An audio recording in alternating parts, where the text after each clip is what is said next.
Zwane should be fired and Zwane should be a thing of the past. Well, guys, a lot of such comments has been coming up, and yeah, thus today we need to talk about has Kaizer Chiefs fired Zwane, or will Kaizer Chiefs fire Zwane at the end of the season? That's what a lot of people wants to see as of now, as I speak. So maybe to begin answering the question, well, we need to start here. And where do we need to start? Well, there's one favor that I'm requesting from you guys, and that favor is that you stick around. As you stick around, guys, again, you do me the second favor. And the second favor is that you subscribe, you like the video, and you comment in the comment section below. Why do you need to do all of these things? You need to do it because doing it does help out a lot when it comes to the YouTube algorithm to promote and spread this video to as many people as possible. So yeah, speaking about this, guys, a lot of people have been commenting on Facebook, even in my in the comment section below on my YouTube videos. Others have saying thank you Zwane for your time at Kaizer Chiefs. It has come to an end, and therefore it is the end of you at Kaizer Chiefs. And this comes after Kaizer Chiefs lost to Orlando Pirates 2-1 in the semi-final of the Nedbank Cup. Therefore, it speaks of this thing. It speaks of the fact that people had high hopes about that game. They were expecting Kaizer Chiefs to go out there and win the game, but then things did not happen. And then the question is, why did this thing not happen? Well, it comes to one thing, and one thing only. That thing is, does Kaizer Chiefs have the quality to go on and beat teams in the PSL? And you know the answer, right? Players that are seemingly doing well at Kaizer Chiefs is Shabalala, Christian Sail, Ashley Dupree, and then we can also name Emerson Dove. Those are the players that are standing out in the Kaizer Chiefs squad. So how do you see, or why in the big team like Kaizer Chiefs you will have only 4 players that are standing out? What about the other 7 players? Because you've got 11 players in the field of play.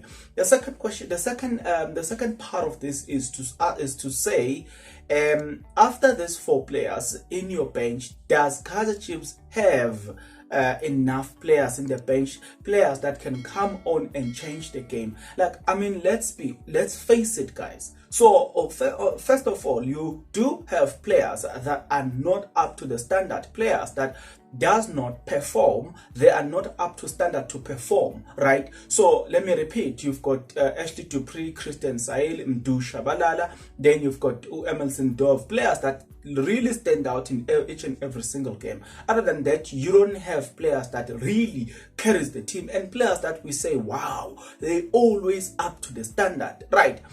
So others just give you the average performance, while others just give you a mediocre. Mediocre, we are referring to the likes of Caleb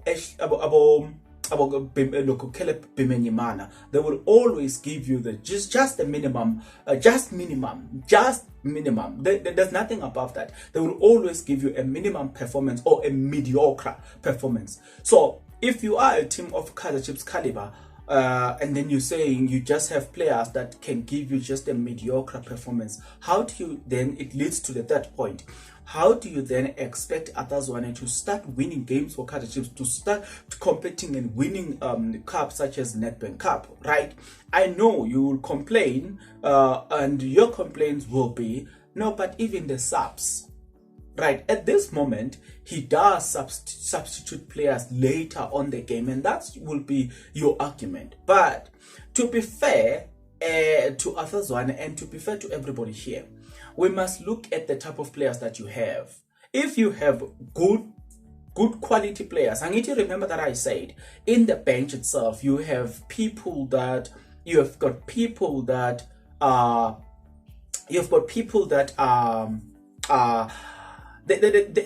can come, they can play, but they won't give you something, man. You know what I'm saying? They won't give you that thing. You know what I'm saying? So the bench is thick. It's like you don't have enough quality players in the bench. So it leads to this question: Why, therefore, do you blame him for subbing people later? Because it's like you know that the player that I'm introducing in the field will not do much, you know what I'm saying?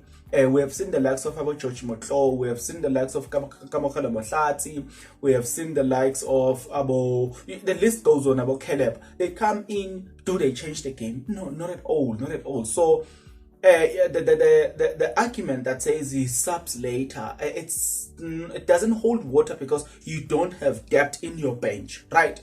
So when it comes to Zwane at this moment, it's difficult for you guys to really say he must go, he must just go.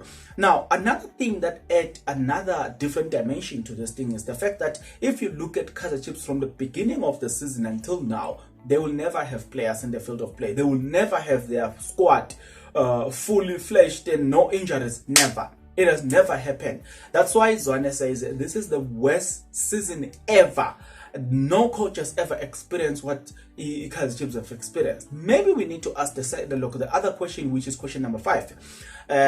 What is the cause of the problem that Kaizer Chiefs have, which their players keeps getting injured? We know that we have the man who is in charge, which is the big guy from the Pretoria University, who's now a fitness trainer at Kaizer Chiefs. We know that, right? We have him. However, he's not a conditioning coach. So we need, if you are to have people that are fit, you need to have him as a trainer, but you need to have the conditioning coach. So it could be that they keep getting these injuries because they have the trainer, but they don't have the conditioning coach. So do you see that I'm just naming things that says you can't fire Zwane because there's a lack of good players for Kaizer Chiefs. They're just mediocre, most of them. 2, even the training, you don't have a conditioner. 3, you don't have depth even in your bench. 4, you want Zwane to be fired. How do you fire him when you did not give him all the necessary equipment for him to perform? Do you see the point? Even if Zwane sucks, even if Zwane is a plumber, but you can't say that he's a plumber if you haven't given him enough equipment. Give him quality players.